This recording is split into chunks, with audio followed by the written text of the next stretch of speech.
Boa noite, irmãos. Estamos aqui no Tabernáculo mais uma vez, nessa noite de terça-feira, para estar com vocês, gastar um pouco de tempo ao redor da Palavra de Deus. Estamos muito felizes mais uma vez pela oportunidade e espero que vocês também continuem na mesma expectativa ou ainda mais, sabendo que a cada dia que passa nós estamos mais próximo da vinda do Senhor, esse grande rapto, não é verdade? Que é nos prometido numa dessas manhãs. Antes de eu começar meu assunto aqui, apenas gostaria de dizer para vocês, pedir para vocês que vocês continuem orando pelo ministério, não só o ministério local aqui, não só pelo ministério dos irmãos que estão no nosso companheirismo, mas para os demais que estão, principalmente os que estão esparramados neste país, que são os homens que Deus mais usa para trazer esta pura mensagem até você. Continue orando por eles, intercedendo, jejuando, suplicando em orações, porque faz uma grande diferença. Sempre é bom saber que existem pessoas orando pelos ministros, não é verdade? Eles são como a oração é o escudo que protege o crente das investidas de Satanás. E você, enquanto o ministro vem trazer a palavra de Deus, sempre é bom você lembrar de você estar orando por eles, né? É uma hora gloriosa, um momento muito tremendo que nós estamos atravessando. Este ano foi um ano maravilhoso e espero que nesta noite o Senhor seja gracioso conosco e bondoso e nos dê mais uma parte da sua palavra. Tem algo muito interessante que eu gostaria de dizer nesta noite, e já vamos direto ao nosso assunto aqui. Está conectado com as coisas que nós temos dito nos últimos programas e nos últimos cultos aqui na igreja, e é de extrema importância e relevância para a hora que nós estamos vivendo.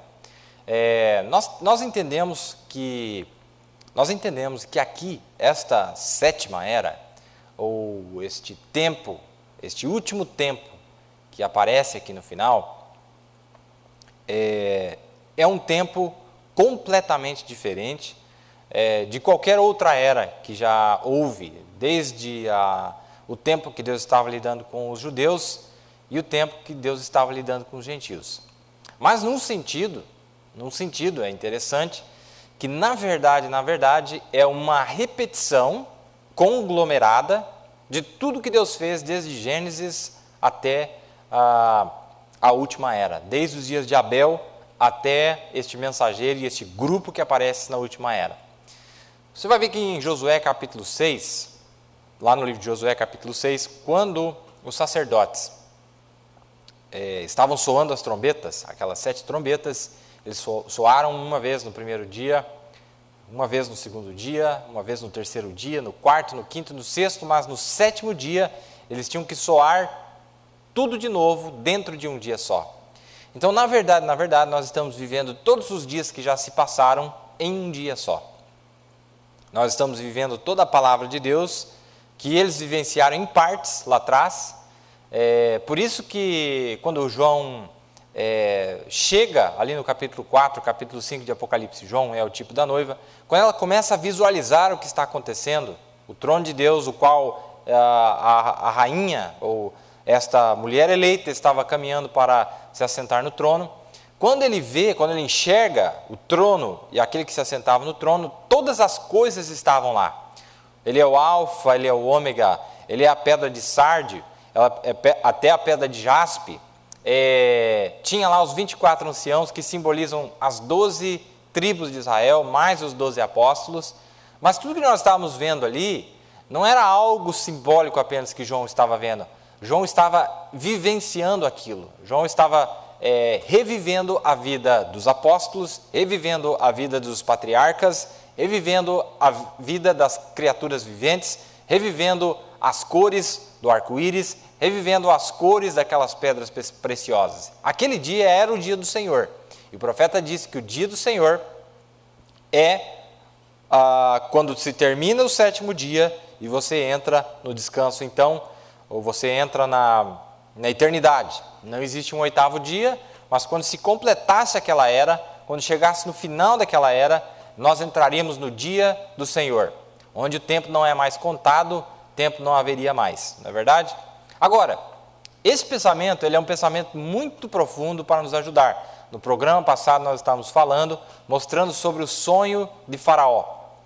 No sonho de Faraó, ele sonhou sobre as vacas gordas e depois ele sonha sobre as vacas magras. E o profeta disse na mensagem que aquilo estava falando de hoje, está falando de agora, porque na 7ª era é quando o Senhor da colheita apareceria, segundo o que o próprio Jesus disse no livro de São Mateus. Quando ele aparecesse, ele é o Senhor da colheita. Você pode ver essa história repetida com Boaz, não é? Que ele chega no tempo da colheita, lá estava Ruth respigando no campo e muitas outras escrituras. Mas qual que é o pensamento aqui que eu gostaria de passar? É simples, mas ajuda a abrir muitas escrituras. É de que esse dia que nós estamos vivendo, como lá no sonho de Faraó, é o dia das vacas magras. Você lembra que tinha 7 vacas gordas e depois aparece 7 vacas magras?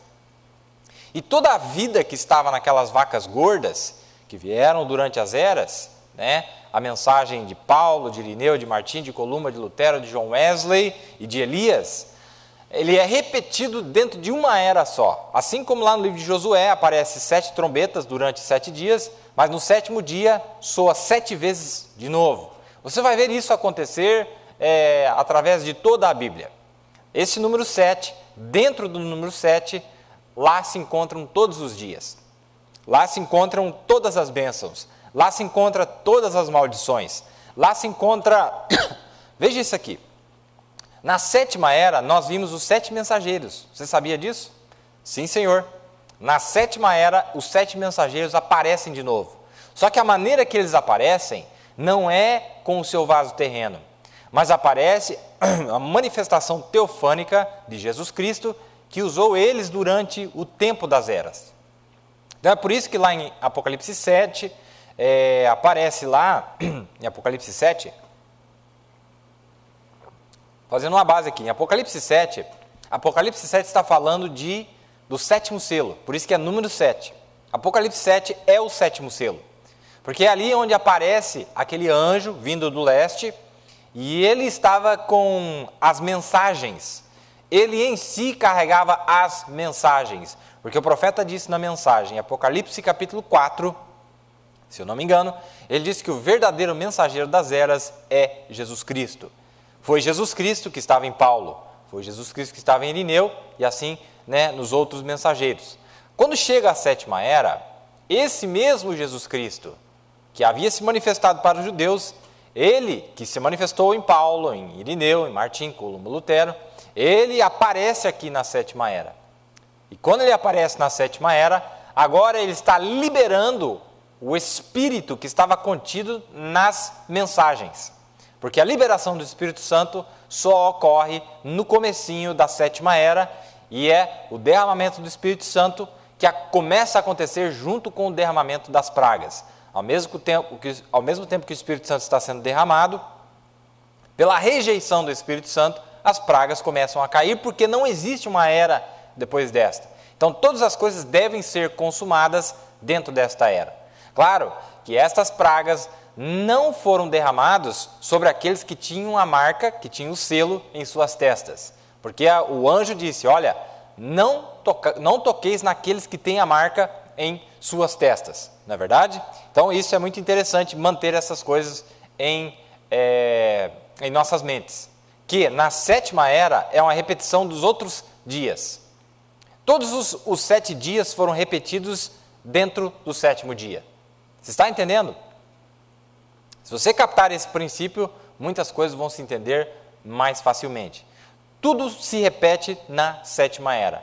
Aqui está a mensagem de Paulo, de Irineu, de Martim, de Columba, de Lutero, de John Wesley e de Elias, que compreende todo o conselho de Deus. Mas dentro dessas mensagens,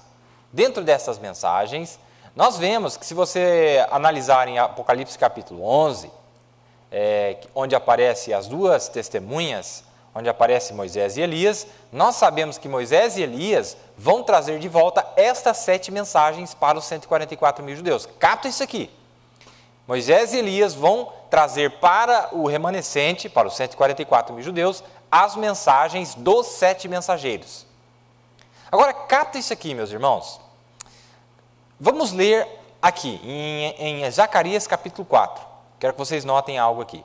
Em Zacarias capítulo 4, e o profeta fala sobre Zacarias capítulo 4, a mensagem da graça do ano de 1961, dia 27 de agosto de 61. Eu vou devagar aqui, eu quero que vocês captem algo aqui muito tremendo. Porque lembre-se, que quando o profeta aparece em cena, irmãos, quando Elias aparece em cena, mesmo o próprio Elias pensou que ele estava sozinho. Mas de repente ele descobriu que a mesma vida, a mesma mensagem que ele tinha, que ele carregava, tinha 7.000 que não havia se dobrado para Baal, certo? Então quer dizer, a mesma coisa que o profeta teve. Por que eu estou dizendo isso? Irmãos, nós temos uma visão perfeita de quem o profeta foi. Nós temos uma clara visão, uma boa visão, talvez não perfeita, mas uma muito boa visão de quem o profeta é. Mas a dificuldade das pessoas é enxergar quem elas são, onde que elas estão na figura. O profeta já se foi, o profeta cumpriu o seu papel, Elias se foi. Elias foi tomado, Elias trouxe a revelação completa da palavra. Mas onde está o povo que estava debaixo da mensagem de Elias tomando suas posições?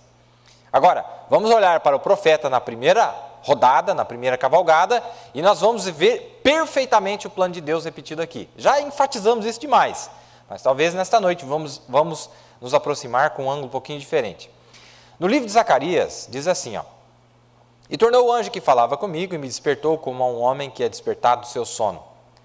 Ele diz assim, ó: E me disse, que vês? E eu disse, olho, e eis um castiçal todo de ouro e um vaso de azeite no cimo com as suas 7 lâmpadas, e cada lâmpada posta no cimo tinha 7 canudos.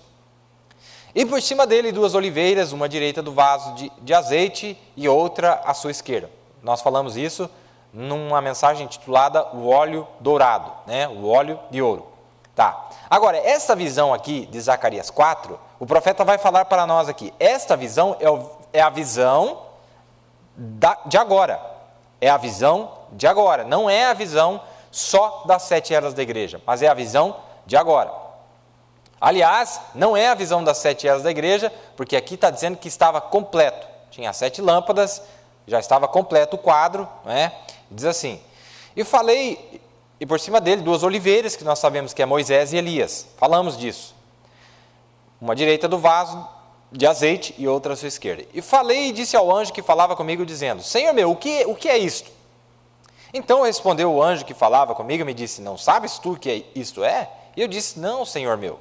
E respondeu e me falou, dizendo: Esta é a palavra do Senhor a Zorobabel, dizendo: Não por força, nem por violência, mas pelo meu espírito, diz o Senhor dos exércitos. Lembra que eu falei para vocês, conectei com Apocalipse 7, o derramamento do Espírito Santo?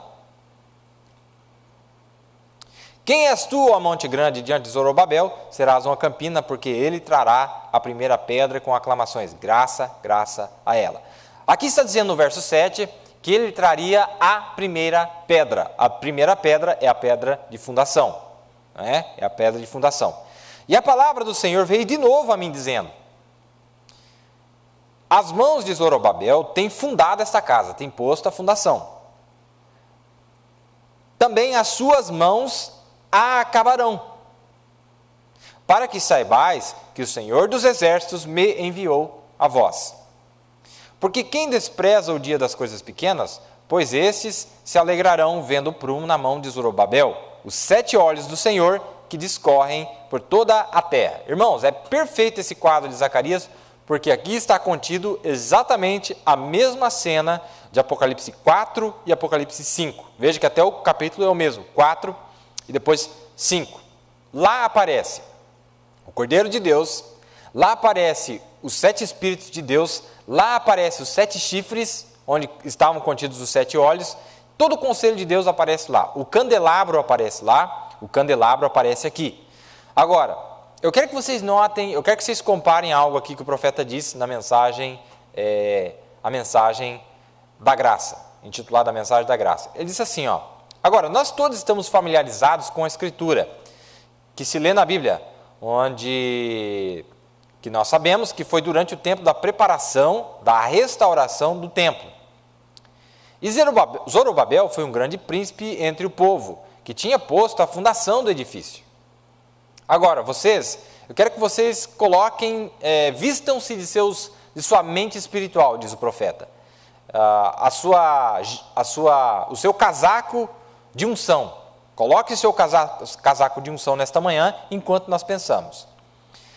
E este grande príncipe havia determinado a reconstruir a casa do Senhor. E então, quando ele fez, ele pôs a pedra de fundação.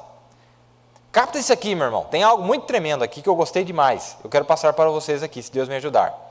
E ao lermos um pouquinho mais para baixo, nós vemos onde Deus disse assim, Zorobabel pôs a fundação com as suas mãos, mas ele também trará a pedra de coroa. A Bíblia está dizendo que ele tinha fundado a casa, mas que ele acabaria a casa também. Agora o profeta está mostrando para nós o que significa a fundação e o que significa a pedra de coroa. Eu quero que vocês notem, ele nunca disse que ele traria a pedra de esquina somente, mas que ele traria a pedra de coroa. Parágrafo 48 da mensagem, a mensagem da graça. E nós sabemos na Escritura que diz que Jesus, preste atenção, se ele traria a pedra de coroa, ele traria Jesus. Não é verdade? Porque a pedra de coroa é Jesus. Agora ele vai se referir às Escrituras. E nós sabemos que a Escritura diz que Jesus é a pedra de coroa. E ele também é a pedra de fundação. Agora, nós vamos pensar por alguns minutos. Olha o que ele vai conectar. Que o sétimo mensageiro era para restaurar a fé dos pais de volta, a fé dos filhos de volta aos pais. Em outras palavras, reconstruir a igreja de novo, debaixo do poder do Espírito. Não por poder, não por força, não por violência, mas pelo meu Espírito, diz o Senhor. Não por uma organização, não por uma denominação, mas pelo Espírito Santo de Deus, que traria a igreja nos últimos dias. Agora, eu quero que vocês conectem algo aqui. Você vê que ao mesmo tempo que aparecem as duas testemunhas aqui, falando das duas oliveiras que estavam postas do lado do candelabro, no verso 3, diz assim, por cima dele duas oliveiras, uma à direita do vaso de azeite e a outra à sua esquerda, a direita e a esquerda. E mais para baixo, você vai ver onde diz aqui, falei mais e disse-lhe, que são as duas oliveiras à direita do castiçal e à sua esquerda? E falando-lhe outra vez, disse, que são aqueles dois raminhos de oliveira que estão junto aos dois tubos de ouro e que vertem de si óleo dourado? E ele me respondeu dizendo, não sabes o que é isto? E eu disse, não, Senhor meu. Então ele disse, estes são os dois filhos do óleo que estão diante do Senhor de toda a terra. Agora, capta algo aqui. Aparecem essas duas oliveiras, e essas duas oliveiras estão vertendo de si óleo dourado, alimentando o candelabro que tinha 7 lâmpadas. Né? Tinha 7 lâmpadas, mas o óleo que estava sendo usado para queimar essas lâmpadas provinha dessas duas oliveiras. E quando nós vamos em Apocalipse 11, nós descobrimos que estas oliveiras são Moisés e Elias. Não é verdade? Agora, compare com o que o profeta disse na mensagem. Compare com o que o profeta disse aqui, na mensagem, no livro As 7 Eras da Igreja, no capítulo 9, quando ele está falando da era da igreja de Laodiceia. Não tem a página aqui, mas você deve lembrar da citação. Agora, este mensageiro de Malaquias 4 e Apocalipse 10, 7 vai fazer duas coisas. Uma, de acordo com Malaquias 4, ele vai converter os corações dos filhos aos pais. Número 1, ele vai converter o coração dos filhos aos pais. Número 2, ele vai revelar os mistérios dos 7 trovões em Apocalipse 10, os quais são as revelações contidas nos 7 selos. Serão estes mistérios, verdades divinamente reveladas, que literalmente converterão os corações dos filhos aos pais pentecostais. Exatamente desta maneira. Está na mensagem A Era da Igreja de Laodiceia, no livro.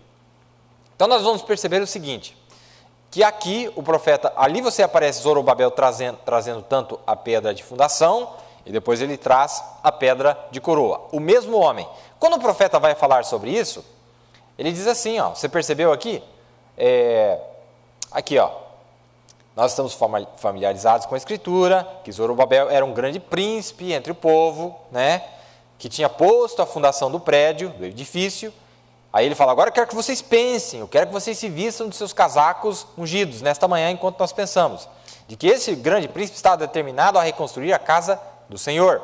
E então, quando ele fez, ele pôs a pedra de fundação.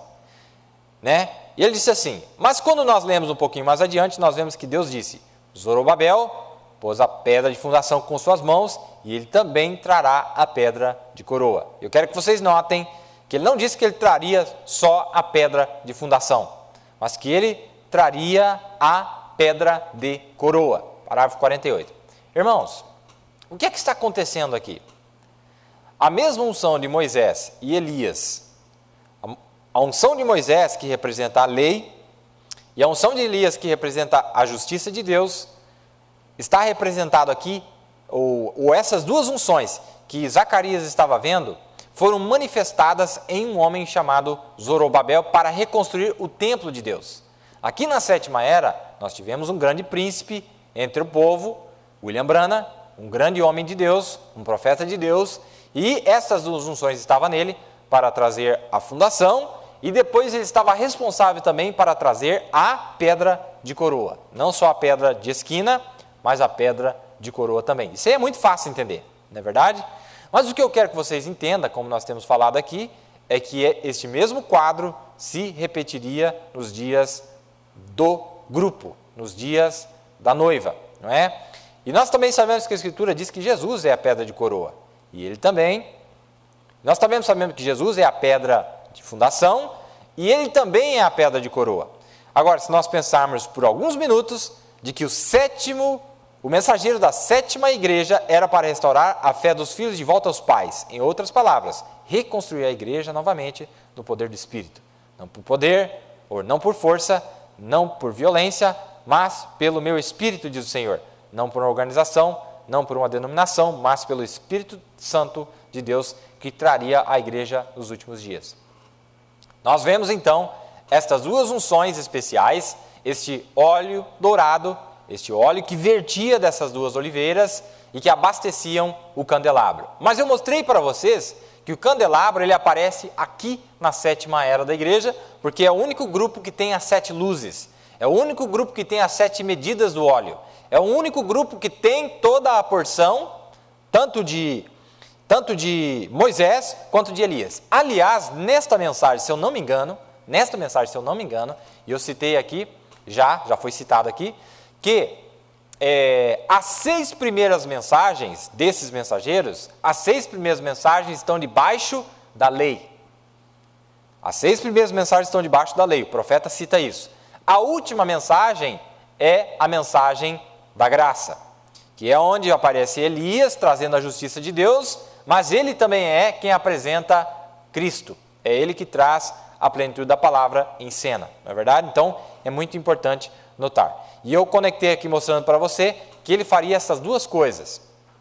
Que ele converteria o coração dos filhos aos pais e que ele revelaria os mistérios dos 7 trovões em Apocalipse 10, os quais são as revelações contidas nos 7 selos, e que seriam esses mistérios, verdades divinamente reveladas, que literalmente converteria o coração dos filhos aos pais pentecostais. Exatamente desta maneira.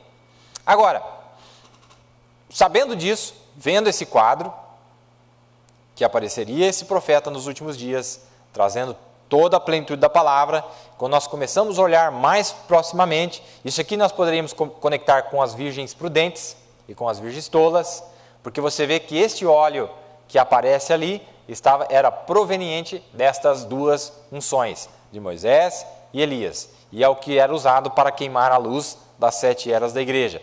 E mais para baixo ele disse que estes eram os 7 olhos de Deus, os 7 olhos do Senhor, que discorrem por toda a terra. Não é verdade? Muito maravilhoso. Agora, se você pegar em Apocalipse 4, vamos dar uma revisão aqui. Apocalipse 4, vamos ver aqui. Apocalipse 4 e Apocalipse 5. Em Apocalipse 5 diz assim, ó, ele tem a visão do trono em Apocalipse 4, e depois ele vê o cordeiro assentado sobre esse trono. E eu quero citar algo aqui que eu acho que vocês vão gostar. É onde estou fazendo uma base aqui, revendo algumas coisas bem simples, para nós chegar num lugar especial aqui, se Deus nos ajudar, não é? No verso 6 diz assim: e olhei, e eis que estava no meio do trono e dos 4 animais, viventes e entre os anciãos, um cordeiro, como havendo sido morto. E tinha 7 pontas e 7 olhos. Esses 7 pontas, a mesma palavra aqui é 7 chifres, tá? Ponta e chifre é a mesma palavra aqui. E tinha 7 chifres e 7 olhos, que são os 7 Espíritos de Deus enviados a toda a terra. Agora, capta isso aqui. Capta isso aqui. A visão de Zacarias 4 e a visão de Apocalipse 5 é a mesma visão. Só que lá ele viu na forma de um candelabro e a luz brilhava saindo de cada um dos canudos, não é verdade? E o que aquilo representava? A igreja, não é verdade? Lá representava a igreja. Aqui aparece este cordeiro, como havendo sido imolado, e tinha 7 chifres e 7 olhos, que são os 7 Espíritos de Deus enviados a toda a terra. Lá também diz a mesma coisa, que são os 7 olhos de Deus que percorrem por toda a terra. Então é bem óbvio de ver que está falando da mesma coisa, é a mesma visão. Agora, esta visão, irmãos, aqui que está o pensamento, é a roda dentro da roda. Se nós conseguíssemos aplicar as Escrituras para o dia que nós estamos vivendo e não para as eras passadas, a Bíblia se torna nova. Esse é o segredo da coisa. Então, esta visão que aparece em Zacarias 4 e a visão que aparece em Apocalipse 5 é a visão do nosso dia presente. Mas tem mais coisa aqui na figura, tem mais coisa boa aqui na figura. Olha o que o profeta diz. Vou ler mais um pouquinho para vocês e vamos discorrer. 7 selos, 7 espíritos, 7 anjos, 7 chifres e 7 igrejas. Vejam, há 5 setes. 7 selos, 7 espíritos, 7 anjos, 7 chifres e 7 igrejas. 5 setes. Não é? Vejam, há 5 setes. 7 é a perfeição, 5 é a graça.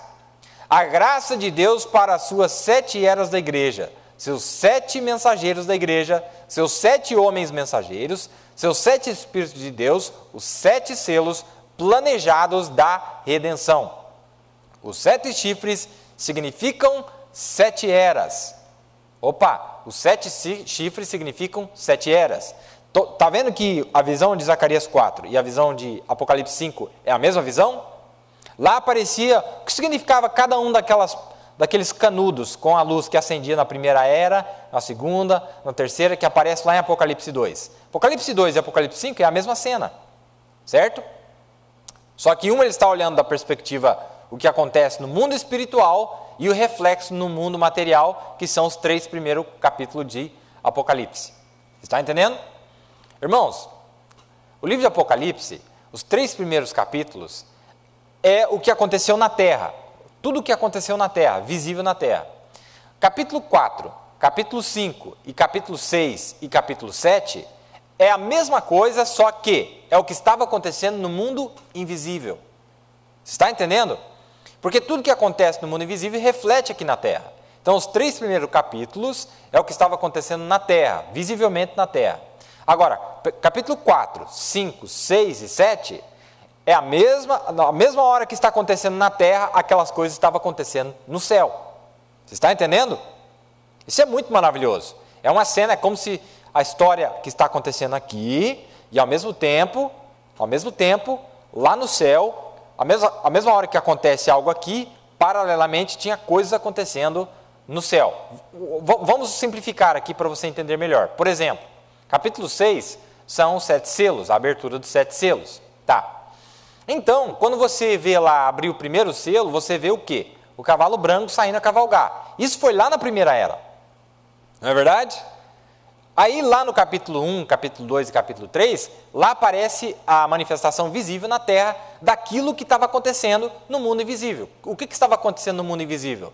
No mundo invisível tinha um leão, o leão da tribo de Judá, indo combater o cavalo branco. Quando passa alguns anos aqui na terra mais para frente, o que acontece? O cavalo vermelho. O cavalo vermelho sai, mas vem um espírito de Cristo, o espírito do boi, para encontrar aquela unção. E aqui na terra refletiu nas eras negras. De repente, sai um homem, a criatura vivente, com o formato de um homem, para se encontrar com um cavalo negro. Isso aí é o que estava acontecendo no mundo invisível, os símbolos. Mas esses símbolos retratavam um evento aqui na Terra. E aqui na Terra, quem que aparece? Lutero. E Lutero sai para lutar sozinho contra toda a organização feita por homens, a Igreja Católica Romana. Mas por último, depois de Lutero, depois da santificação, aparece a águia. Lá você vê o símbolo, mas a águia já é algo que está acontecendo dentro da sétima era. Agora capta isso aqui, meu irmão. Capítulo 7 de Apocalipse já é dentro da sétima era, é o começo da sétima era. Você quer saber o que é Apocalipse 7? Comecinho da sétima era. Vamos dar uma data? 1914. 1906, 1914 é a cena de Apocalipse 7. Essa é a cena. Mas lembre-se, o que está acontecendo ali é o aspecto aqui na Terra. É como se você pegasse Apocalipse 1, 2 e 3, tá? É tudo que acontece na Terra. Apocalipse 7 também é o que está acontecendo na Terra. Sim, é o que está acontecendo na Terra. Então grava aí. Apocalipse 7 é uma cena que está acontecendo na Terra, as coisas visíveis aqui. E o que tem entre Apocalipse 1, 2, 3 e Apocalipse 7? Apocalipse 4, 5 e 6. Apocalipse 4, 5 e 6 é o que está acontecendo no céu ao mesmo tempo. Entendeu? Certo? Tudo bem. Se você não gravou, volta na fita. Tá, aí você fala, irmão Bill, o que é então Apocalipse 8? 9 e 10. Apocalipse 8, 9 e 10. Agora vamos minuciosamente, isso aqui é muito gostoso. Apocalipse 8, 9 e 10 é o aspecto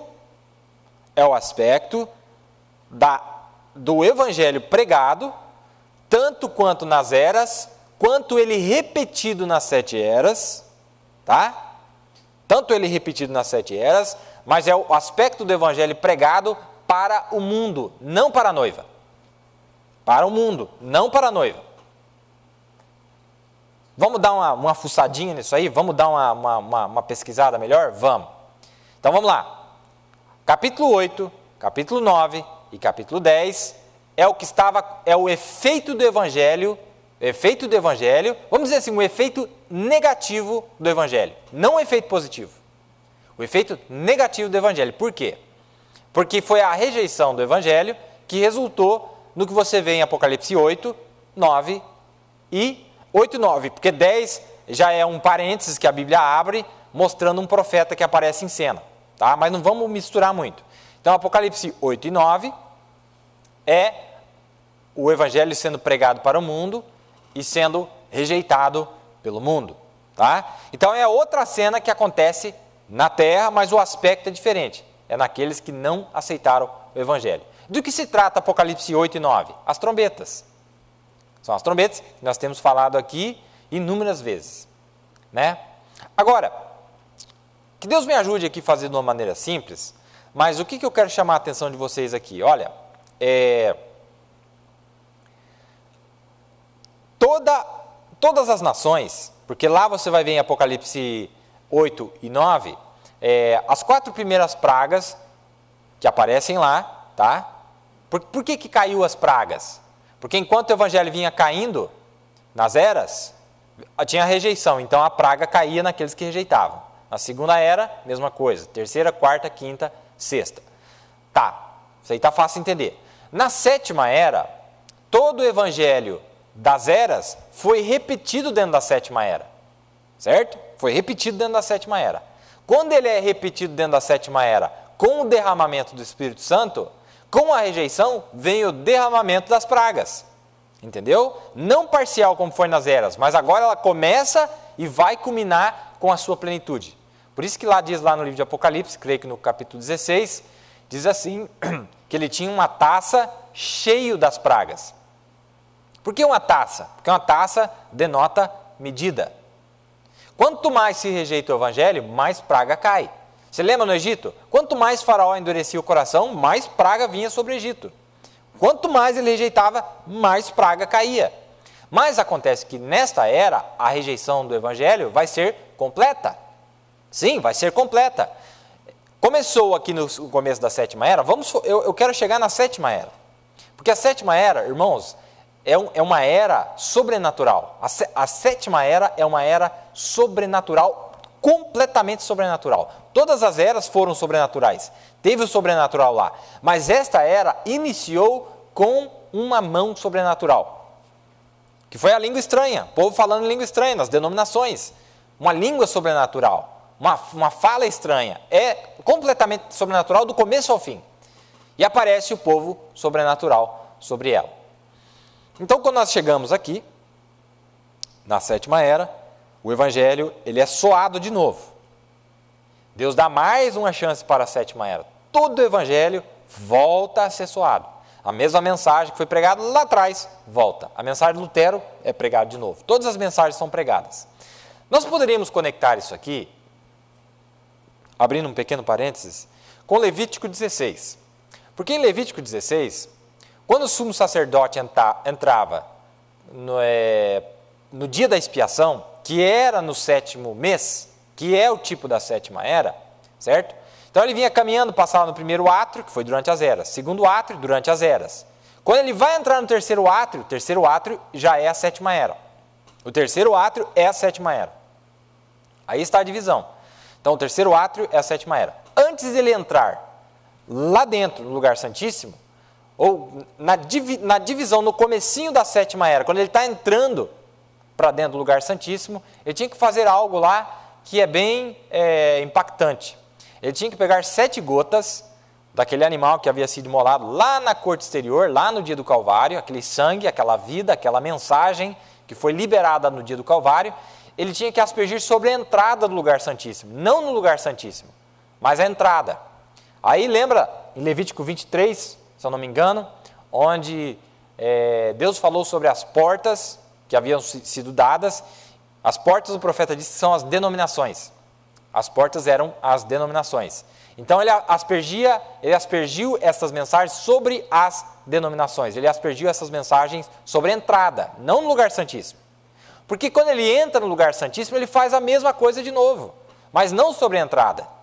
Não. Mas sobre o próprio lugar santíssimo, que é o trono de Deus. E o trono de Deus, quem está lá, é você, é a rainha. Porque essa é a promessa do vencedor da última era, que aquele que vencesse se sentaria com ele. Então ele asperge esse sangue, essas 7 gotas, sobre o lugar santíssimo. Agora, aí você fala, irmão Billy, então quando é que ocorreu a aspersão sobre a entrada? Sobre o véu, onde ele passava para entrar no lugar santíssimo. Onde é que acontecia isso? Quando é que acontecia? Primeiro de tudo, acontecia no dia da expiação, que era no 7º mês. Então, a primeira coisa que se fazia era aspergir a entrada.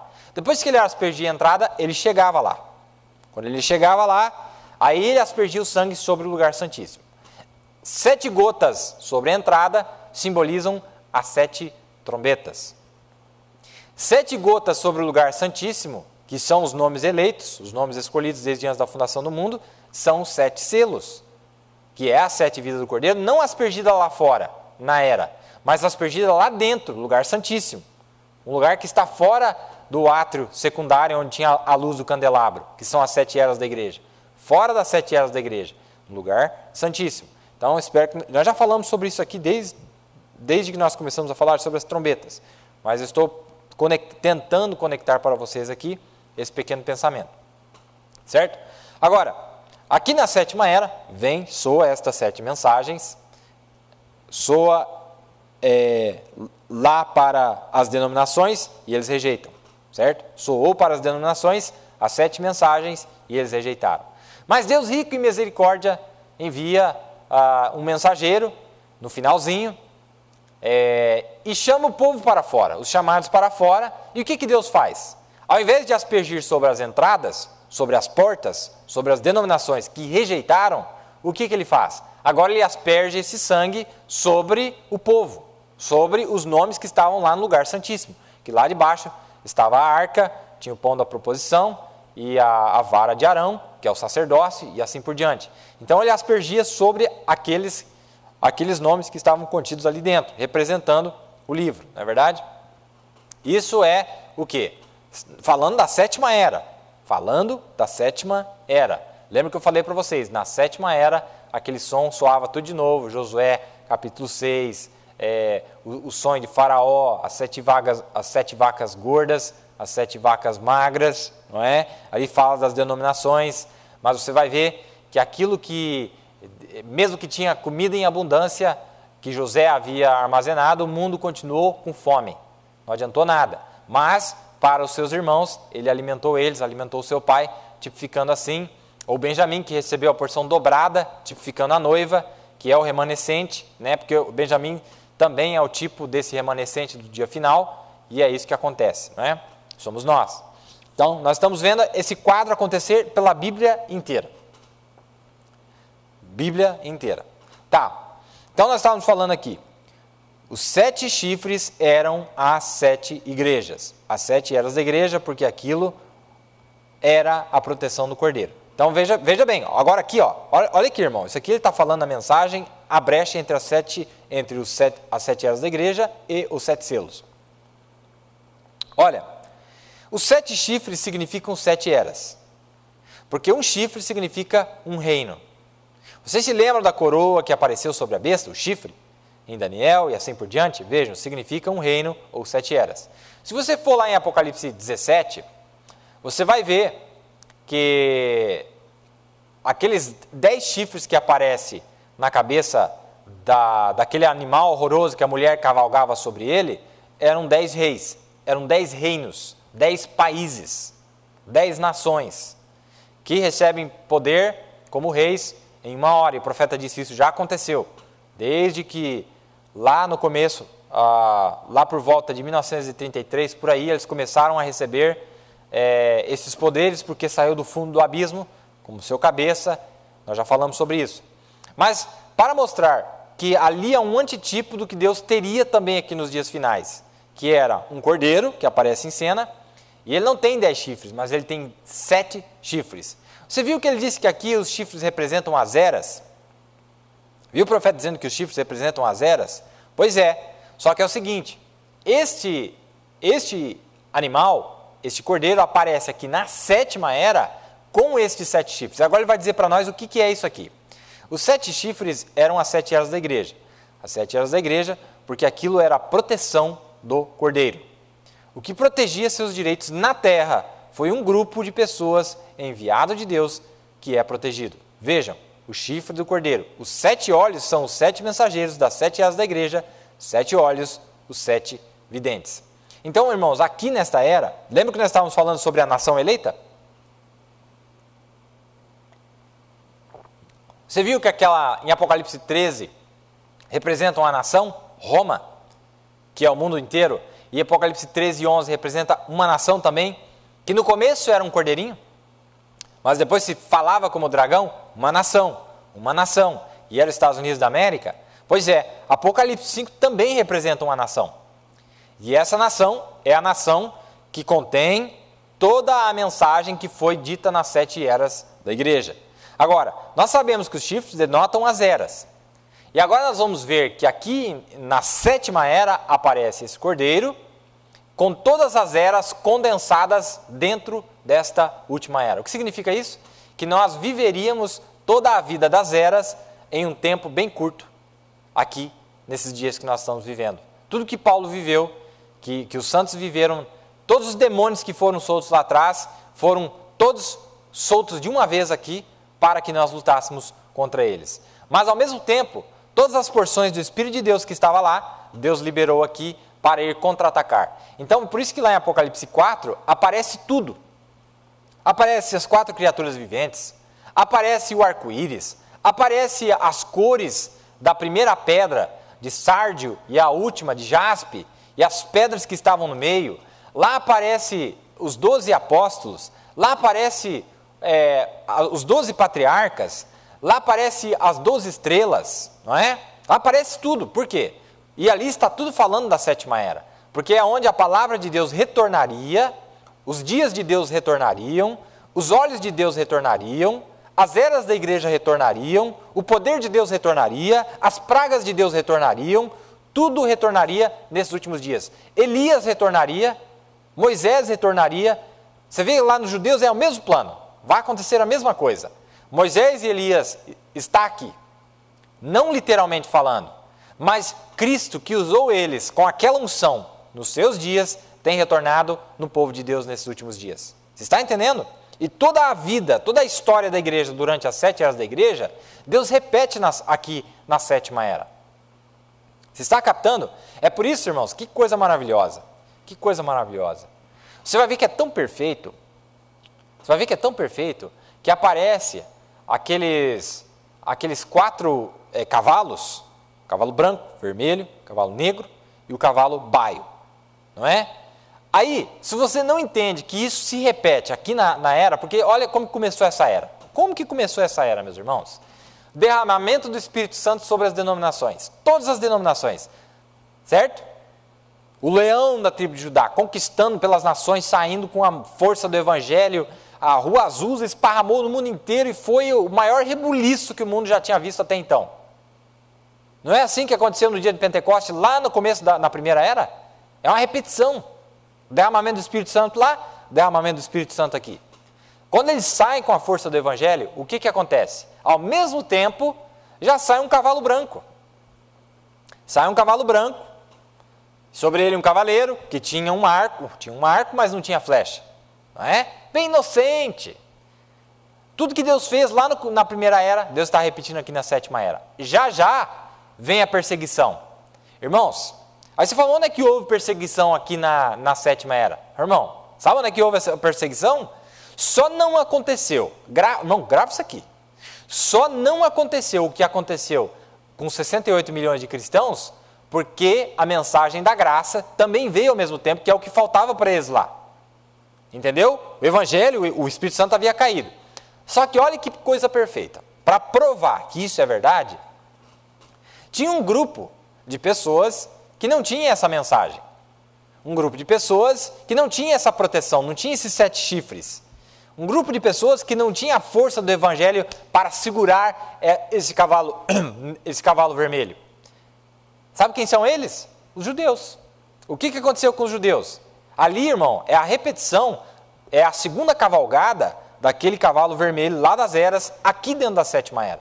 Como ele não conseguiu pegar você, como ele não conseguiu pegar as denominações, porque elas ainda estavam se parando pela verdade, né? Ainda tinha eleitos de Deus dentro daquelas denominações, que estão na glória esperando por nós, o que acontece? O diabo, leia a festa das trombetas, você vai entender perfeitamente. O diabo foi na hora contra os judeus e exterminou com eles. 6 milhões de judeus. Lá foi 68 milhões de cristãos, aqui foi 6, quase 7 milhões de judeus. Um tipo perfeito do que ele havia feito nas eras. Você está vendo? Mas o diabo, mas ao mesmo tempo, a unção do boi também veio. Foi dado vestes brancas para eles. Você está entendendo? Por que não aconteceu com os gentios? Porque os gentios estavam ainda com o evangelho entre eles, nas denominações. Irmão, mas eu gosto tanto desse assunto, porque ele mostra a história da igreja aqui, nesses últimos dias. E nós podemos trazer agora para mais próximo ainda. Eu estou falando da primeira cavalgada dentro da 7ª era, porque ela repete de novo. Eu não quero confundir a cabeça de ninguém, mas é simples. Já vamos tocar nisso aí. De repente, vem a outra unção. Que unção que era essa? A unção do cavalo negro. Vendendo indulgências na igreja, não é verdade? Assim como aconteceu. Mas já vem a inteligência do homem também, entre as denominações. Grandes teólogos que apareceram, Oral Roberts, Billy Graham, Tommy Osborne, Allen, grandes homens, grandes teólogos, por quê? Para contra-atacar esse espírito de Satanás que havia se levantado na 7ª era. Olha que tipo perfeito, não é? O que acontece então? O que acontece? De repente, irmãos, aparece do fundo do abismo o próprio diabo. Não é? Do fundo do abismo, ele estava subindo. O Espírito Santo estava caindo e ele estava subindo. Como é que o Espírito Santo estava caindo? O leão. De repente, o boi. De repente, o homem. De repente, um profeta. Um Zorobabel. Um grande príncipe entre os povos do mundo. Esteve na África, na Índia. Esteve na América do Norte, na América Central, no Caribe. Esteve por todo esse profeta, andando. Não é verdade? Você está vendo a repetição dentro da sétima era? Quando esse profeta aparece em cena, meu irmão, mas imediatamente do outro lado também aparece alguém. Aparece um camarada, um cavalo baio, que agora é a mistura, ou a plenitude daquela força que começou desde o comecinho da era, já estava chegando na sua plenitude. A força do cavalo vermelho na sua plenitude. E a força do cavalo negro na sua plenitude forma o quê? Um cavalo baio. Quando ele entra nessa cavalgada, irmão, a igreja também já está entrando na sua cavalgada. Quando ele entra nessa cavalgada mortal, a igreja também já entra na cavalgada ou na revoada da águia. Está entendendo? Aí viemos nós. Irmãos, isso é um quadro tão perfeito, tão maravilhoso, que 2000 anos Deus fez agora em 100 anos. 2000 anos, Deus colocou dentro de 100 anos. Irmão, nós podemos citar tanta escritura aqui, agora eu até me empolgo. 2000 anos, Deus jogou dentro de 100 anos. Dentro de 100 anos, Deus joga essas unções ali. E lá na primeira metade, ele estava lá nas denominações, nas portas, tentando aspergir o sangue. Mas ele só queria chegar à semente eleita, no lugar santíssimo. Porque ele não podia chegar no lugar santíssimo sem passar pelas denominações, porque lá tinha semente eleita. Entendeu? Então ele estava jogando o sangue lá, para ver se ele conseguia chegar à semente eleita. Mas, irmãos, depois que ele passa pelas denominações, passa pela casca, ele chega no grão. Toda a vida que estava passando pela casca, finalmente chega no grão. Quando ele chega no grão, o que ele faz? Toda a vida que havia em si, toda a vida do cordeiro é despejada no adorador. Não é maravilhoso isso? Agora, entra nessa cavalgada. Agora eu quero que vocês notem algo aqui. Nós mostramos aqui a repetição dos 2000 anos dentro desta sétima era. Agora, capta isso aqui. Quando esse profeta aparece em cena, o que ele traz na sua mão? O que eram as 7 gotas de sangue? Que este sacerdote, que o sumo sacerdote Cristo estava carregando, porque era Cristo fazendo lá no mundo invisível, mas aqui na sétima era estava um profeta aparecendo, refletindo o que estava acontecendo lá no mundo invisível, lá naquela dimensão. Quando ele aparece em cena, ele carregava 7 gotas. 7 gotas são as 7 mensagens. São as 7 estrelas, que está na mão direita dele, em Apocalipse 2. Né? Quando ele aparece aqui, ele tinha a verdade de 7 homens. Ele tinha a vida de Cristo que foi manifestada através daqueles 7 homens. Tudo que Deus que ele manifestou na igreja gentia nos 2000 anos, aqui estava ele para manifestar nesse tempo, não é? O que acontece então? Imediatamente, o diabo entra na sua última cavalgada. Quando o profeta aparece, em 1933, o profeta aparece, dá a visão para ele, não é? Quando a visão acontece, o que sucede ali? Deus mostra para ele a destruição da terra. Imediatamente, nós já vimos a manifestação do diabo, de Satanás, encarnado naqueles 4 anjos seus, debaixo de um cabeça. Debaixo de um cabeça. E a Bíblia diz em Apocalipse 9:11 que ele já tinha um rei sobre si. Ele já tinha um rei sobre si. E esse rei é o rei que havia subido do abismo. Mas sabe de uma coisa, irmãos? O povo eleito também já tinha um rei. E esse rei é o rei que havia descido dos céus. É o Espírito Santo que havia caído na igreja. É o Espírito Santo que estava caindo na igreja, se entronizando na igreja. E esse Espírito que veio do abismo estava se entronizando na falsa igreja. Aparecem as 2 igrejas ali em Apocalipse. A verdadeira igreja e a falsa igreja. Uma é chamada de virgem, né, ataviada como uma noiva, em Apocalipse 19. E a outra, em Apocalipse 17, uma prostituta, uma meretriz. 2 mulheres debaixo de um cabeça. Não é verdade? Agora, essa mulher falsa cavalgava num poder que tinha 10 chifres, que simbolizam 10 nações, que são os 5 dedos do pé da imagem de Daniel, no mundo do lado direito e do lado esquerdo, que é o Roma ocidental, Roma oriental, as 5 maiores nações, já falamos sobre isso. Mas também tinha aqui uma outra mulher que cavalga na liderança do Cordeiro de Deus. Esta mulher está cavalgando hoje, está na terra hoje, debaixo, seguindo o Cordeiro onde quer que ele vai. E esse Cordeiro tem 7 chifres também, que denotam o reino de Deus, um reino de Deus que foi demonstrado em 7 partes durante as 7 eras da igreja, mas aqui na 7ª era ele vem em plenitude. Não é maravilhoso isso? Que coisa linda, não é? Mostrando para nós. Agora, quando esse reino de Deus aparece, trazido por um profeta, por que é o reino de Deus? A palavra de Deus vem, porque era a palavra de Paulo, de Ireneu, Martim, Columba, Lutero, John Wesley e Elias. E ele mesmo estava entregando esta mensagem, porque o reino de Deus havia chegado até nós. Nós começamos a entrar na nossa posição de reis e sacerdotes, conforme a palavra de Deus está chegando a nós, trazendo todas as coisas debaixo da nossa sujeição. Mas sabe o que é incrível? Que o reino de Satanás também na mesma hora estava se estabelecendo. Na mesma hora que um reino está se estabelecendo, o reino de Satanás também estava se estabelecendo, que é a imagem da besta, que é Apocalipse 13. Você está entendendo? Está entendendo? Quando aparece esse reino, você vai ver que quando ele entra na sua última cavalgada, ele aparece com 7 coroações especiais quando ele entra na sua encarnação. Essas 7 coroações especiais é um tipo, uma cópia das 7 coroações de Cristo através das 7 eras da igreja. Porque ele foi o rei daquele povo na primeira era. Ele foi o rei daquele povo na segunda era. Ele foi o da terceira, da quarta, da quinta, da sexta e da 7ª. Não é? E o que o diabo fez? Quis copiar. Porque o diabo também foi rei da falsa igreja na primeira era, na segunda era, na terceira era, na quarta, na quinta, na sexta e na 7ª.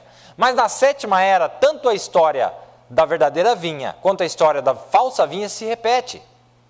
Irmão, se você captasse isso aqui, você sabia que você está vivendo num dia que já foi vivido? Por isso que lá no livro de Zacarias diz que seria um dia que não seria nem dia nem noite. Por quê? Porque as duas coisas estariam acontecendo ao mesmo tempo. O raio do sol, o brilho do sol estaria 7 vezes mais quente, mas a espessa... Por que diz espessa escuridão em Isaías 60, 61?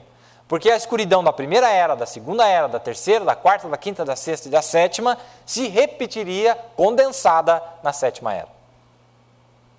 Que coisa maravilhosa, irmãos. Quando a gente começa a ver o livro de Apocalipse dessa forma, que a 7ª era é uma repetição de tudo que aconteceu para trás, tudo, irmãos. E não é só durante 2000 anos, mas todo o evangelho desde Adão, todo o evangelho desde Adão até o último profeta que apareceu para os judeus, que era João Batista, Deus repetiu durante os 2000 anos aquela vida, e agora na 7ª era ele repete tudo de uma vez só. Que coisa maravilhosa, não é? Agora, o que o profeta vai dizer aqui? Vamos ler mais um pouquinho. Os 7 olhos que significam... Os olhos significam ver. Ver significa profetas, videntes. Este cordeiro tinha 7 chifres. Em cada chifre tinha um olho. 7 olhos. O que é isto? Espera aí, irmão. Grava o que eu vou falar para você aqui. O que é isto? Pergunta do profeta.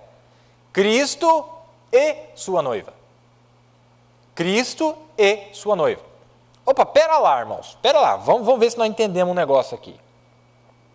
O profeta está dizendo que este Cordeiro de Deus que aparece, em Apocalipse 5, o que ele faz? Primeiro de tudo, preste atenção no que esse Cordeiro de Deus faz. Olha, e ele diz assim: eu chorava muito, no verso 4, porque ninguém for achado digno de abrir o livro, nem de o ler, nem de olhar para ele. Certo? Verso 6. E olhei, e eis que estava no meio do trono e dos 4 animais viventes, e entre os anciãos um cordeiro, como havendo sido morto, e tinha 7 pontas e 7 olhos, que são 7 Espíritos de Deus enviados a toda a terra. E veio e tomou o livro da destra do que estava sentado no trono. Espera aí. Nós sabemos que o Cordeiro é Cristo, né? Mas veja as características desse Cristo. Você vai ver que esse Cristo, ele não está sozinho. Tem mais alguém junto com ele ali. Porque o profeta disse aqui, que esses chifres, na mensagem A Brecha, no parágrafo 231, ele diz que esses chifres significam as 7 eras, os 7 reinos. Agora, reino é pessoas. Reinos são pessoas. Olha, os 7 chifres eram as 7 eras da igreja. As 7 eras da igreja, porque aquilo era a proteção do Cordeiro. O que protegia seus direitos na terra foi um grupo de pessoas enviado de Deus que é protegido. Agora o profeta, mais para baixo aqui, no parágrafo 236, ele diz assim, olha, citando, conectando esse verso aqui com Zacarias 4:10, olha o que ele vai dizer. Os 7 chifres eram as 7... os 7 olhos significam ver. Ver significam profetas, plural. Videntes, plural. Este cordeiro tinha 7 chifres, plural. E em cada chifre tinha um olho, 7 olhos. O que é isto? Cristo e a sua noiva. 7 eras da igreja. De lá veio 7 profetas que foram adiante. 7 videntes, olhos. Então o último deve ser um vidente. Notem, ele não é um animal. Ele tomou o livro da mão direita daquele que se assentava no trono. O que foi isso? O dono. O dono original que tinha o livro da redenção em sua mão direita. E nenhum anjo, nenhum ser angelical, nada mais podia tomar o lugar. O que foi isso?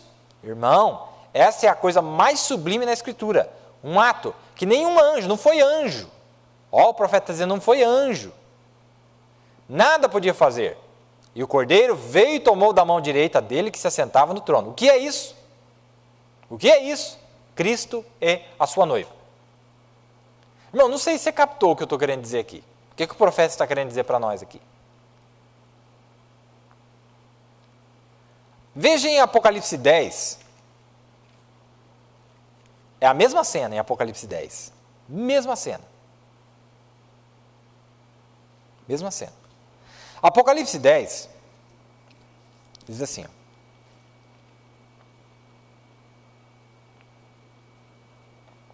verso 8. E a voz que eu do céu tinha ouvido tornou a falar comigo e disse, vai, toma o livrinho aberto da mão do anjo que está em pé sobre o mar e sobre a terra.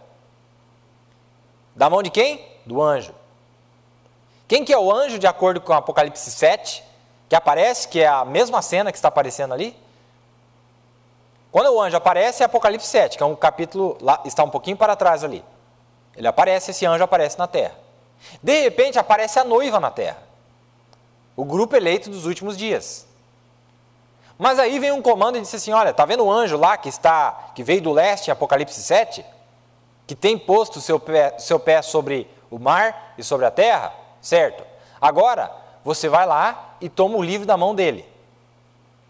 Quem é este anjo? O profeta disse que este anjo, porque ele tinha o selo do Deus vivo, então ele não é ninguém mais, ninguém menos do que o próprio Cristo. É Jesus que aparece na 7ª era. Mas agora é dado ordem, é Deus que aparece na 7ª era, Jesus que aparece na 7ª era, e é dado ordem a esta noiva, a João, que agora fosse tomar o livro da mão dele. E agora você vê na Apocalipse 5, que este Cordeiro de Deus, que havia tomado o livro da mão, havia tomado a mão do livro daquele que estava sentado sobre o trono, não é? Mas ali você vai ver que o Cordeiro de Deus está representando 2 pessoas. Ali, diz o profeta, Cristo e a sua noiva. E lá em Apocalipse 10, agora distingue a hora em que Cristo toma o livro e a hora em que a noiva toma o livro. São 2 cenas diferentes. Porque lá está bem claro dizendo, olha João, você agora vai lá e pegue. Porque Cristo tomando o livro lá em Apocalipse 10, é Apocalipse 10, verso 1, onde diz assim, grava isso aqui, meu irmão, olha que maravilhoso. Vi outro anjo forte que descia do céu, vestido de uma nuvem, e por cima de sua cabeça estava o arco celeste, e o seu rosto era como o sol, e os seus pés como colunas de fogo. E tinha na sua mão um livrinho aberto, e pôs o seu pé direito sobre o mar e esquerdo sobre a terra. Aqui é quando aquele cordeiro foi e pegou na mão daquele que se assentava no trono. Certo? Ele pega primeiro. Quando ele pega primeiro, Cristo pega primeiro, o anjo pega primeiro, é Apocalipse 10, verso 1. Certo? Mas o profeta está dizendo que esse Cristo que aparece lá, eles são 2 pessoas que aparecem ali. Mas aí, aqui em Apocalipse 10, agora vai distinguir as 2 cenas, que uma acontece um pouquinho antes da outra. Primeiro, Cristo pega o livro na mão. Aí você fala, aqui na 7ª era, irmão Billy, quando que foi isso? Bom, Cristo pegando esse livro na mão aqui na 7ª era, começou justamente bem no início dessa 7ª era. Ele aparece aqui na terra, entre as denominações, já estava com o livro aberto. Mas ele precisava de um profeta para anunciar o livro aberto. Então, enquanto ele não teve um profeta, a maneira que estava sendo anunciado pelos teólogos, pelas denominações, era uma maneira misteriosa, porque diz que seria revelado nos dias da voz do 7º anjo, que veio um pouquinho depois. Quando esse profeta vem, então agora Deus tinha um profeta pelo qual ele podia anunciar o livro aberto. Quando ele começa a anunciar o livro aberto, as pessoas podem ouvir o que o livro estava dizendo. Mas agora chegou a vez da noiva eleita, desse grupo eleito, ir tomar esse livro da mão do anjo. Você está entendendo? Então ele vai lá e toma agora. Agora, esse tomar do livro, o que é isso aí? É a mesma cena de Apocalipse 5. Só que aqui em Apocalipse 10 é o que estava acontecendo na terra. Apocalipse 5 é o que estava acontecendo no céu. Lembra que eu falei para vocês? Entendeu? O que está acontecendo naquela dimensão e aqui o reflexo que está acontecendo nesta dimensão. Lá no céu, ele está representado como o quê? Um cordeiro. E aqui na terra, ele está representado como João, tomando o livro. A noiva... Agora, irmãos, pensa comigo um negócio aqui. Pensa comigo. Porque Jesus foi achado digno de tomar o livro, ele redime a sua mulher, a sua esposa, e agora ela é digna de tomar da árvore da vida, do livro. Você está entendendo? Porque ele foi achado digno, agora chegou a sua vez de pegar o livro. Agora, aqui na nossa era, isso aconteceu. Isso foi repetido aqui na nossa 7ª era. Quando um profeta, representando Cristo, ele representou a Cristo aqui na terra, ele vem e abre o livro. Lembra lá, dores de parto, quando ele pega o livro, e ele disse, esse dia essas escrituras se cumpriu, a primeira parte da escritura e a segunda parte da escritura. Lembra que nós pregamos aqui na Páscoa desse ano, mostrando que os primeiros 50 anos foi o cumprimento, aqui na 7ª era, como uma repetição dos dias passados. A primeira parte do verso acontece nos primeiros 50 anos e a segunda parte do verso nos últimos 50 anos, de 1914 a 1964, depois de 1964 a 2014. Que perfeição que é essa Bíblia, irmãos. É muito perfeita. Então agora, chegou a hora da noiva tomar esse livro. Agora, o profeta, ele recebe a revelação dos 7 selos, que ele estava pegando o livro, irmão, ele estava pegando o livro, ele estava com o livro na mão, porque pegar o livro não é algo que você pega o livro naturalmente falando. Pegar o livro significa a sua caminhada aqui na terra, desde o primeiro dia que Deus começa a abrir sua palavra até a plenitude. Quando ele começou a pregar a palavra, ele estava pregando a verdade, desde 46. Mas o mistério dos 7 selos só foram revelados para o próprio profeta no finalzinho do seu ministério, mostrando que assim como foi com Brana, seria com a descendência após ele. Entendeu? Assim como foi com Abraão, foi com a descendência após ele. Assim como foi com o irmão Brana, seria com aqueles que viessem debaixo da mensagem que foi passada por ele, foi entregue, anunciada através dele. Eu espero que você esteja captando. Olha, o que é isto? Cristo e a sua noiva. 7 eras da igreja. De lá veio 7 profetas que foram adiante. 7 videntes, 7 olhos. Então o último deve ser um vidente. Notem, ele não é um animal, porque ele tomou o livro da mão direita daquele que se sentava no trono, o dono original que tinha o livro da redenção em sua mão direita. E nenhum anjo, nenhum ser angelical, nada mais podia tomar o lugar. Irmão, essa é a coisa mais sublime na Escritura, um ato que nenhum anjo, nada podia fazer, e o Cordeiro veio e tomou da mão direita dele que se assentava no trono. O que é isso? Irmãos, a responsabilidade sua é tomar esse livro hoje. Não existe outra salvação.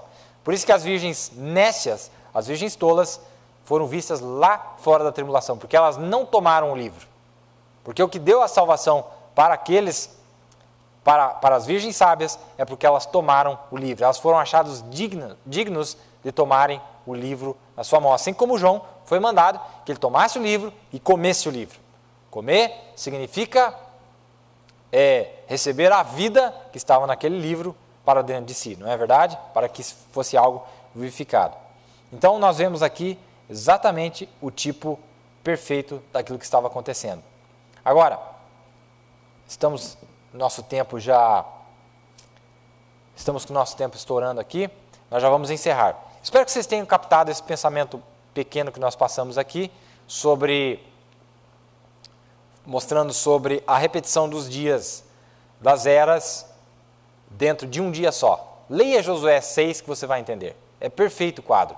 Leia o sonho de Faraó que você vai entender. É perfeito o quadro. Leia Apocalipse 7, você vai ver que Apocalipse 7 é uma repetição do que aconteceu nas eras. Sim, Senhor. É uma repetição do que aconteceu nas eras.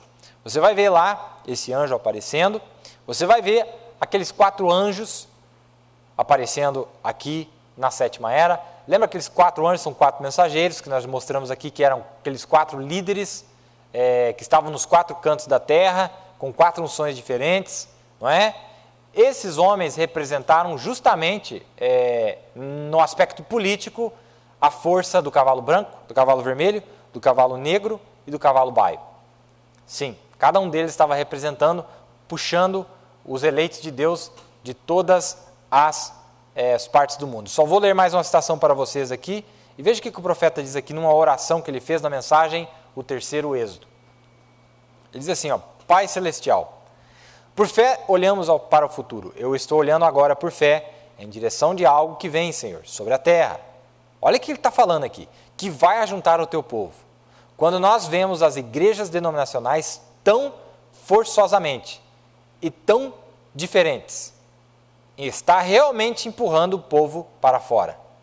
Assim como foi no Egito, um faraó se levantou que não conhecia José. José tipifica a palavra. Então, as denominações que não conhecem a palavra foram que forçaram nós a vir a esta terra de nossos pais. Assim como foi na Alemanha, e lá na Rússia, e na Itália, e o povo levantou Josés, não só um José, mas Josés, Hitler e Stalin, Mussolini, que odiaram os judeus, eles tiveram que voltar à pátria. Deus, tu tens a maneira de fazer as coisas que nós não entendemos, e tu os empurrastes sem lar na Alemanha, tudo tomado deles, também na Itália, na Rússia, sem ter lugar para ir. E eles foram enviados de volta à pátria deles, só para cumprir a palavra. Oh, a mão amável de Deus! Como que às vezes parece cruel a maneira que as pessoas sofrem. Mas isso ainda é a tenra mão de Jeová, guiando seus filhinhos. Nós te agradecemos, Senhor. Aí ele diz aqui, ó, José, sendo nascido mais tarde do que seus irmãos, do lado do último. Capta isso aqui, ele está dizendo assim, José, ele nasceu mais tarde. Seus irmãos nasceram primeiro e José nasceu um pouco mais tarde. Olha, José, sendo nascido mais tarde do que os seus irmãos, do lado do último, ao lado do último, porque assim, nasceram seus irmãos e depois passou um tempo, nasce José. Mas depois que nasce José, nasce mais um, não é? Nasce mais um. Aí diz assim, ó, a mente espiritual vai captar isso agora mesmo. Ele não era o último filho, Benjamim foi, não é? Mas, ao ser excomungado, né, por seus irmãos, observe, José e Benjamim eram sangues de irmão por inteiro. Eles não eram por parte de pai só, mas era por parte de pai e mãe, José. Os únicos que eram, né? Daquela mãe, né? Claro. José e Benjamim eram sangues de irmão por inteiro. E os únicos que eram irmãos. Benjamim nunca recebeu reconhecimento até que se encontrasse com José. E acima dos demais, a Benjamim é dada uma porção dobrada de tudo que José deu. Agora, aqui na 7ª era, irmãos, o que está representando José e Benjamim? Aqui na 7ª era, José representa o profeta com o grupo eleito que apareceu lá na primeira metade, porque aqui se trata das 7 eras da igreja, repetido. Mas, de repente, José some, José desaparece, José é vendido por seus irmãos, vendido pelas denominações, José é jogado num abismo, jogado num poço, é entregue na mão, mas de repente José aparece de novo. E ele está dizendo que Benjamim não recebeu o reconhecimento até que viesse na presença de José. Mas Benjamim não sabia de nada. Aí você diz assim, irmão Billy, mas Benjamim representa 144 mil. Não, representa esse grupo remanescente do tempo final também, porque o profeta disse que o que a 7ª trombeta é para os judeus, é o 7º selo para a noiva. Olha, olha que coisa bonita aqui, ó. Benjamim nunca recebeu reconhecimento até que se encontrasse com José. e acima dos demais. E então nós vemos ao fazer isso que José foi tirado diante de seus irmãos, das denominações, e posto sozinho, está vendo? Seus irmãos, todos na terra. Os fundamentos hoje, posicionalmente, sabem o que eles são, através de uma concepção intelectual da Bíblia, mas não há espírito. Eles rejeitaram a José, o desprezaram, eles não queriam nada a ver com aquilo. E é um bando de santos roladores e não queremos nada a ver com isso. Excomungaram ele e o venderam para o mundo. Encerraram o companheirismo deles. Está na mensagem o terceiro Êxodo, a partir do parágrafo 45, ou 44. Irmãos, José e Benjamim apareceram nessa era. Nós não somos o profeta José, aquele que tinha sonhos, que interpretava visões. Nós somos o pequeno Benjamim, só que o pequeno Benjamim recebeu a porção dobrada. Assim como Eliseu recebeu a porção dobrada, nós aparecemos um pouquinho tempo depois, porque os irmãos de José, as denominações, o rejeitaram. Agora, no último culto, eu achei muito interessante, não sei se alguém percebeu, que quando ele teve o sonho dos molhos, lembra que ele teve o sonho das estrelas, e a lua e o sol se dobravam para ele? Depois, mais tarde, se cumpriu. Quando seus irmãos vieram, ainda que seus irmãos não sabiam que era ele. Mas nota isso aqui. Lembra que Jacó ficou irado com Judá? Mas para que você foi falar para ele que você tinha um irmão? Mas para que você tinha que mencionar? O que tem a ver? Eu mandei você comprar comida. Mas sabe de uma coisa, irmão? Sabe de uma coisa? Quando José teve o seu sonho lá, ele viu 11 estrelas. Então José, quando ele estava fazendo a pergunta, ele já sabia que ele tinha mais um irmão. Porque ele tinha visto no sonho que tinha 11 estrelas. Porque era 10 irmãos, mais José, não é? 10 irmãos, mais José, 11. Mas ele viu 11 estrelas se inclinando para ele, que era outra estrela, 12. Então no sonho ele sabia que ele tinha mais um irmão. O irmão Branham sabia que viria uma raça eleita. Esse Cristo que veio entre as denominações, um pouquinho atrás, 50 anos atrás, sabia que tinha um irmãozinho menor, teria um Benjamim. E que esse Benjamim receberia a porção dobrada. E a Bíblia diz que quando José olhou para o rosto de Benjamim e viu que ele era a cara dele, ele não se aguentou. E diz que ele veio e ele beijou o pescoço de Benjamim, que é o que está acontecendo hoje, Cristo beijando o pescoço desse grupo eleito. Chorava desesperadamente. Por quê? Porque ele falou, você é filho da mesma mãe. Nós viemos do mesmo lugar. Nós não somos como as denominações, que tiveram credos e dogmas feitos por homens. Não, nós viemos do mesmo lugar, da mesma mãe. E sabe, irmãos, eu chamei a atenção aqui no último culto. Quando Benjamim nasceu, quando Benjamim nasce, a mãe dele morreu no parto. O que significa isso? Quando esse grupo, esse remanescente aparece, acabou a igreja, não existe mais igreja. O espírito de igrejeiro desse grupo não existe mais. É o grupo verdadeiro que aparece. Mas, irmãos, quando ele chega, e José já sabia, porque ele viu 11 estrelas adorando ele. Ele falou, tem mais uma estrela aí que eu não conheço. E ele começa a instigar eles, mas já sabia. E vocês têm pai? Você tem mais algum lá na casa de vocês? Mas ele já sabia, ele tinha visto o sonho. E ele viu que não só tinha, mas que se inclinava para ele. Agora você diz assim, nós se inclinamos para José? Sim, José é Cristo. José é o Cristo que apareceu há 50 anos atrás, aquele Cristo poderoso que operou entre as denominações, é o José que nós estamos se inclinando hoje. Os eleitos que apareceram assinalados lá no Monte Sião, guiados pelo Cordeiro. Que coisa maravilhosa, não é, irmãos? Leia lá para você ver, que você vai entender. Irmãos, eu sei que às vezes é meio chato essas matérias, mas vocês não têm noção a importância que é isso quando você está tentando formar o quadro sobre a redenção, sobre os selos, sobre as trombetas, sobre as pragas. Eu estou orando a Deus que o ano de 2015 nós possamos entrar nas pragas. Se Deus me ajudar, nós entraremos nas pragas e mostrar exatamente quando é que elas ocorrem aqui na sétima era. Irmão, é tremendo o assunto. É o que eu estou esperando. Estou orando a Deus, que Deus me ajude, que Deus me dê força para nós entrarmos nesse assunto que é muito maravilhoso. Não é? O terceiro êxodo que ele prega aqui é justamente quando as pragas estão caindo, porque no primeiro êxodo foi quando as pragas caíram. Lembra? Então já estamos dando alguma dica para vocês. Nesta noite, como vocês devem saber, tivemos um problema técnico, mas se vocês nos acompanharam, pode deixar o nome para nós. Aí, irmãos, vamos continuar firme. 2015, olha, 2015, 5 é o número da graça. Você sabia que 5 é o número da graça? Irmãos, que esse seja o ano da graça para nós. 4 é o número de livramento, é o número da terra, 2014, é o número de livramento. 5 é o número da graça. Irmãos, eu espero muita coisa para 2015, estou crendo de todo o meu coração que grandiosíssimas coisas vão acontecer. Irmãos, que Deus abençoe cada um de vocês, que vocês me perdoem talvez a falta de habilidade para deixar de uma maneira mais simples, mas é que eu acho, primo, eu creio que é de extrema importância esse assunto que nós temos falado aqui. Nós estamos encerrando 2014, vendo que há algo aí preparado para acontecer em 2015. Há uma citação na mensagem às eras da igreja, eu quero que você ache, onde o profeta disse que todas as nações do mundo, todos os países, são governados por poder religioso. É uma das tremendas chaves para você entender as trombetas.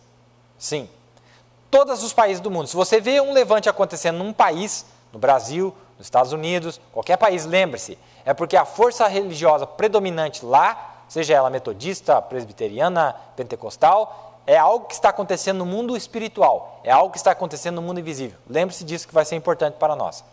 Irmãos, que Deus abençoe vocês. Obrigado pela audiência mais uma vez. Estaremos aqui na terça-feira, hoje aconteceu um problema, mas estaremos de volta. Não se preocupem, estamos aqui, queremos cumprir nosso papel. Que Deus abençoe vocês ricamente. Continuem na presença de Deus, continuem na graça de Deus e continuem orando por nós. Estaremos aqui, se Deus permitir, sempre trazendo algo que possa nos ajudar a amar esse nosso Deus de uma maneira mais perfeita.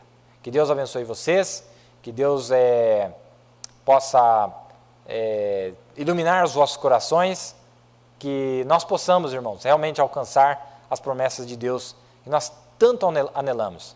As virtudes de Cristo, a vida de Cristo, a vida de Deus manifestada em nós. Orem pelos seus irmãos, vamos manifestar o amor fraternal debaixo da liderança do amor divino, não é verdade? Que é muito importante. Obrigado por vosso apoio, obrigado por vossa audiência mais uma vez. Tenham uma excelente noite, tenham um excelente dia e acompanhe com cuidado sempre, volte, assista e que Deus possa recompensar o coração de cada um de vocês por nos acompanharem aqui e por estimarem a palavra de Deus como absoluto acima de todas as coisas. Que Deus abençoe vocês, foi um prazer mais uma vez, tenham uma excelente noite e até a próxima. Shalom.